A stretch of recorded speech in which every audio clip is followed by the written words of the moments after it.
The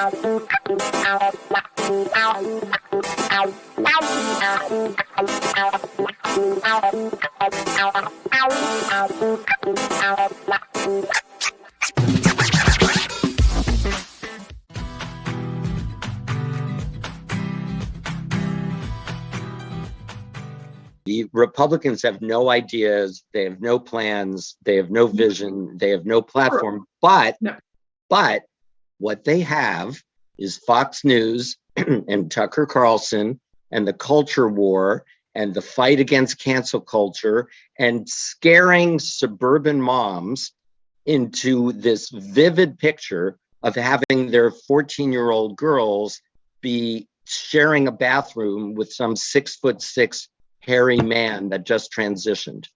All right, I resent that implication because I'm not a suburban mom, but I do activism with suburban moms. The resistance is made of suburban moms. We're not stupid. Women are not dumb. There are way too many white women supporting Trump, but the largest Trump base is white men. So I would not worry about suburban moms. We'll be fine. We're very smart. We're taking names, Richard. And I mean, honestly, suburban moms are not the problem. I absolutely love the work that you're doing, and I love your optimism. But the truth is, we won the presidential election by a total of 43,000 votes in 3 states. Yep. Right?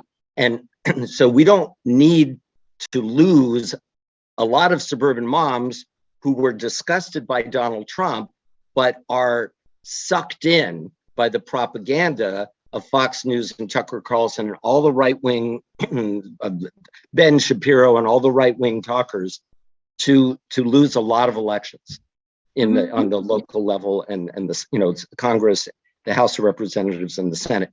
So I think we have to work really hard. Casey, what's your thought on this? It is interesting, Richard, because I don't think we can ever underestimate our female counterparts. We had this conversation a couple days ago. My wife does laps around me and my brain power and possibly anything. And she also still watches stuff and zones out at night to the teen moms and everything else that we joked about. So I don't know. Sometimes when I hear the thought of losing suburban women, and this is just coming from a guy who lives in the suburbs, it's almost like you're devaluing this group. And we're painting a broad brush with this group, the same way that we paint a broad brush of all police officers and all Black people. I think if I think of suburban women, honestly, if you ask me on the spot, I think you're most likely probably pretty educated. Maybe you went to college. Maybe you've worked hard throughout your whole life. You have a home. You have a mortgage. You think on your own. I don't know if I subscribe to losing to the suburban women idea. I don't know if I do. I certainly don't mean to offend anybody, but I think we need, to have a little tough love here. The truth is that Fox News is one of the best, most honed, most successful propaganda machines that I've ever seen. I mean, I think it's right up there with Pravda and Izvestia in the former Soviet Union. And I spend a lot of time just as a journalist watching Fox News, listening to and reading conservative propaganda. And I'm telling you, I promise you that it is resonating with people, and they are targeting these suburban women who they lost, who were moderate Republicans who got turned off by Donald Trump, who they need to make the difference in a whole lot of congressional districts and even Senate races.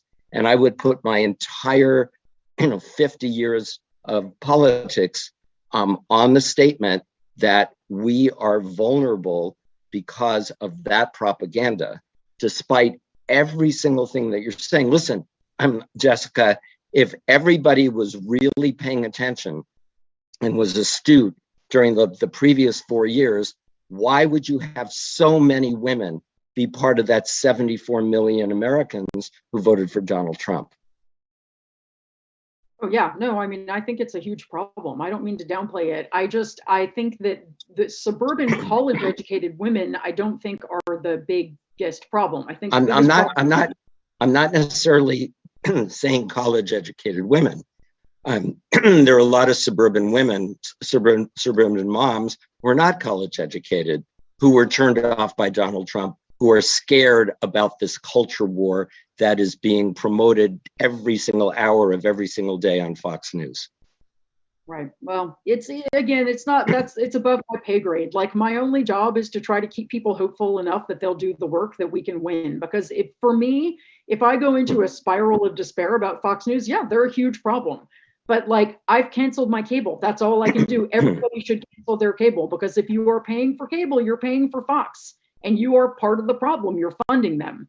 So there's no such thing as a cable package without Fox. They're making higher carriage rates than anything else on cable. Cancel your cable until Fox is gone. Period. Full stop. Like for me, I am really interested in getting into the solution. Yeah, I hear the problem. It is very scary. But like for me, the only solution I know is to wake up every day and work my ass off. And if anyone wants to do that, I will help them and tell them what to do. So But you yeah, you canceled CNN and MSNBC too, right? I think actually all cable news is really problematic. I don't think that I need any of it to stay very informed. I mean, I know people love Rachel Maddow, but honestly, it's great. She's great, but like, I don't need to have my head filled with news all day. I need to know what's going on and then go out there and work to make the world better. I don't want to listen to people talk about it all the time. I want to work to help people. And cable is just this, it's a self-feeding sort of like, oh, let's just talk about the problem all the time. Why don't we go out and get involved in the solution? And the sad truth is if I could take Fox out of the cable package and just pay for cable, yes, I would have cable, but you can't. And therefore I am subsidizing Fox News and I refuse to do that. And frankly, I think every patriotic American should do the same. I love the integrity of that. I love your passion. I saw you shaking you're nodding in agreement, Casey.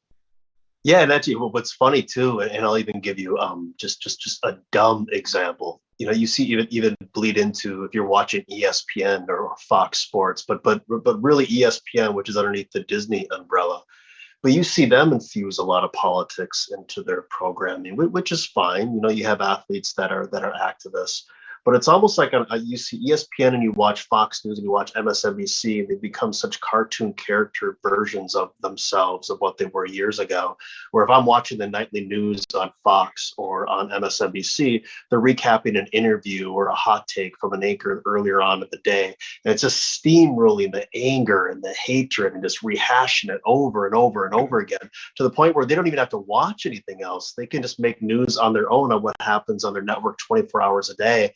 And I think that just heightens up and gets people even more charged, sure as heck, with the police shootings that are going on and everything else. It's that part that I agree with Jessica, that just grosses me out. Right. So in an ideal world, people would be doing exactly what you're doing, Jessica. And the point is, I personally believe as a lawyer that you need to know what the other side is doing. And I think we then need to adapt our strategy to do that. And so you do what you're doing, which is, you know, I think you were so clear that you're not interested in paying any attention to Fox News. And I don't feel good about the fact that, you know, I'm supporting Fox News, but you know, I also am supporting CNN and MSNBC and ESPN and networks and PBS that are doing good things, et cetera.